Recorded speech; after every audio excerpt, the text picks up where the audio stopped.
these vintage Mavic Cosmic wheels are 30 years old, and I'm gonna see if they still run true. I'm gonna look at the sizing, the weight, the hubs, the spoke tension, the braking surface. I'm gonna compare them to a £1,000 modern day wheel set along the way to see just how far the good old wheel has come, or how it's basically the same thing. It's evolution. Now, to think these wheels were made in 1994 when I was 3 years old and bikes look like this, it's pretty impressive. They don't look completely destroyed. They were the top spec of their time, so let's see how they hold up. There are some very interesting discoveries. Now, normally in an unboxing, I'd be showing you spare spokes, tubeless rim tape, and any other goodies thrown in the mix.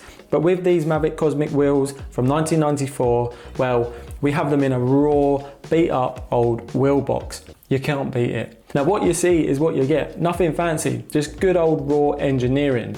There is rim tape already installed though, and given that it's yellow and Michelin branded, I'd say this could actually be original. It's a piece of history right there. At first glance, they really are spectacular. They must have been doing something right as well, because Mavic Cosmic wheels are still sold to this day. A little newer and more refined, but still sold.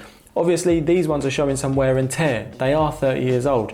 I love them as an object because I'm strange like that. And if they turn out to be no good, I'll mount them on the wall as a piece of cycling art.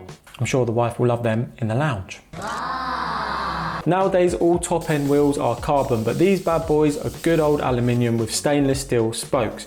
Modern wheels often feature carbon spokes, which is quite a contrast. Now, visually, there is something timeless about the chrome finish on these wheels. You don't see chrome anymore, it's all darker tones now. Perhaps because everyone wants their bike to look like it's ready for a stealth mission. So feel pretty light too. We will weigh them later in the video and compare them to modern wheels to see how they stack up. Now let's get the True stand set up and put that 30 years of character and charm to the test. First, let's dive into the specifics of sizing. Now, these vintage wheels have a depth of 38 millimeters roughly. I'm sure way back when aero wasn't a huge focus, these were pretty out there as a rim. Now, in the modern day, 40 mil is pretty standard for an aero road bike wheel set. So these may have been the equivalent of riding on cutting edge technology back in the day, quite literally. The inner rim width is where it gets interesting. The front has an average of 13.1 millimeters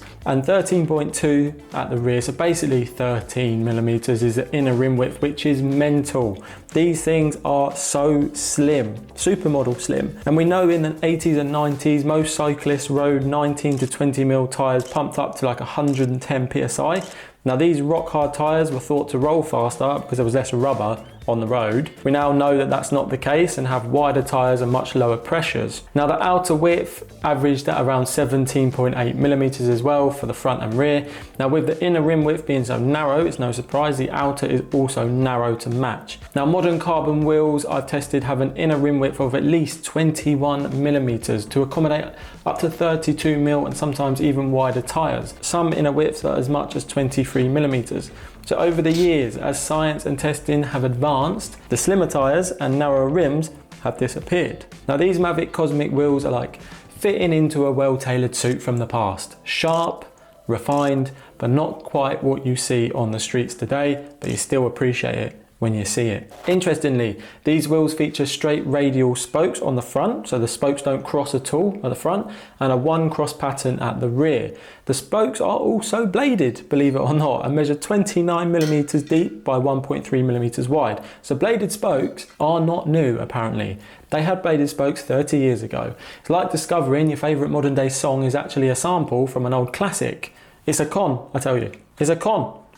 I'm not upset. The spokes are also J-bend style, so they curve into the hub, and there are 16 spokes on both wheels, 8 on each side. Now, on the rear wheel where the spokes do cross, they are not touching each other. Some like them really close, up close and personal, others like them at arm's length. When comparing these to modern wheels, 16 spokes is fairly low. We're heading in the disc brake direction of modern wheels, so they need to be stronger because of stress from the braking at the hub. Consequently, modern wheels normally have 21 to 24 spokes per wheel, and you're seeing like a 2 or 3 cross pattern because they're are more spokes to cross. I must admit, I was surprised to see bladed spokes on these vintage wheels though. They were way ahead of their time. Now to measure the spoke tension, we have our trusty digital spoke tension meter from AliExpress.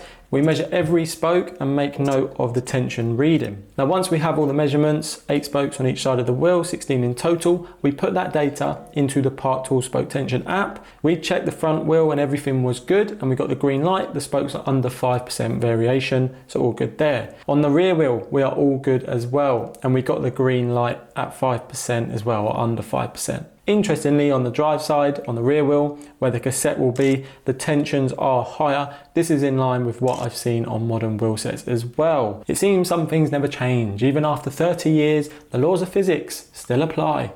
Who would have thought? Me. All right, let's dive into the juicy stuff, the wheel trueness checks. For this experiment, we're going to be doing it by sight, by ear, and with a 1mm dial indicator. So let's start with the rear roundness. Now this is how circular the wheel is. With the gauge, we can see that we're about 36 notches out. This translates to 0.36 millimeters, which is still pretty good, considering these wheels are old enough to be someone's dad. Interestingly, when we look against the arm of the stand, you can see just how small 0.36 millimeter is, especially with the wheel spinning really fast. Now for the trueness, which is where the wheel has a side-to-side wobble, or hopefully it doesn't, we're checking against the jaws first, and we want to listen for a constant scrape. So it should just rub around it, and it shouldn't have like a vroom, vroom, vroom, where it's touching then moving away. Now against the jaws, it's looking pretty good. There appears to only be a minor variation.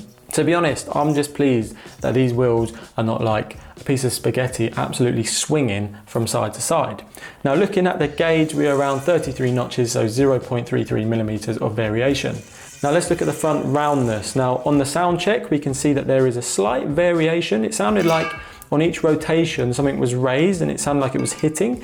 Now checking the wheel, there wasn't anything obvious. So what I've done is I spun the wheel really fast with the arm a few millimeters away so you can see the variation visually. Now to my eye, it's pretty damn good. Now with the gauge, it was doing really well, but again, I could hear that knocking on each rotation. With that though, we are around 23 notches on the gauge, which is pretty good for a wheel of this age. With the lateral trueness, we're pretty good. We can't see too much deviation. You can hear that slight variation when the plastic touches and then it doesn't as the wheel's hitting it and then moving away. After tinkering with the gauge and getting everything set up, we can see that the variation is only 22 notches on the gauge. As I said, the whole gauge is 1mm, so that's 0.2 millimeters. When we chuck those measurements into our table and look at the averages against all other wheels, it's looking good. They're not last. So that's something, considering that all the other wheels were brand new. As they are rim brakes, they have the braking service to inspect as well. And I must say, this was one of my worries, because if it was really worn, it's not looking good for the rims as a whole. Now to check this, you put a straight edge against the braking surface to see if it is concave. So I started with the front wheel on the left. It's looking really good, hardly concave at all. On the right side of the wheel, it's perfect as well, no signs of wear. Moving to the rear, and both sides were excellent as well. I checked multiple locations on the brake track. I am super pleased and can breathe a sigh of relief. You gotta love well taken care of items. Looking at the hubs, the rear wheel spins well, and I definitely think that these wheels have been serviced at some point because they certainly don't feel 30 years old. They have really good momentum in the stand and just sort of keep rotating and rotating like a hamster on a mission. Spinning the wheel in my hands also allows me to check for any grinding in the bearings. You'll feel it in your fingers, and they're pretty damn smooth, to be honest. If I'm being picky, there is a tiniest bit of grinding, but nothing a good service won't sort out. Now removing the free hub reveals a mechanism. I'm not going to take these apart completely because if it ain't broke, don't fix it. Moving on to the front wheel, they are usually even better because there's no free hub to give some more resistance, and it's no exception here. As we spin the front wheel, honestly, it just went and went and went. You can see it in the footage, and I thought there would be a difference because these wheels are older. Newer wheels have that spin, but these literally were exactly the same. I'm pretty damn impressed with the spin and the roll so far, and it also looks mesmerizing with the light shining on the chrome, or maybe I'm just odd and I like watching wheels spin. I don't think so. Now all modern wheels are tubeless compatible, as that's the way the world is going. These wheels, however, are definitely not tubeless compatible. That wasn't even a thought in 1994. Back then, they were just impressed if the bike had more than 8 speeds and didn't weigh as much as a small car. Now, the weight of these things. Starting with the front, we have 1,005 grams. And then the rear, we have 1,215 grams. This gives a grand total of 2,220 grams for the wheel set. Now, if we compare that to a modern day 40mm deep carbon wheel set, which is normally 1,500 grams for the pair, we are not far off. So in 30 years, we have dropped 500 grams, that's 16 grams a year. At this rate, in another 30 years, we might be riding on air.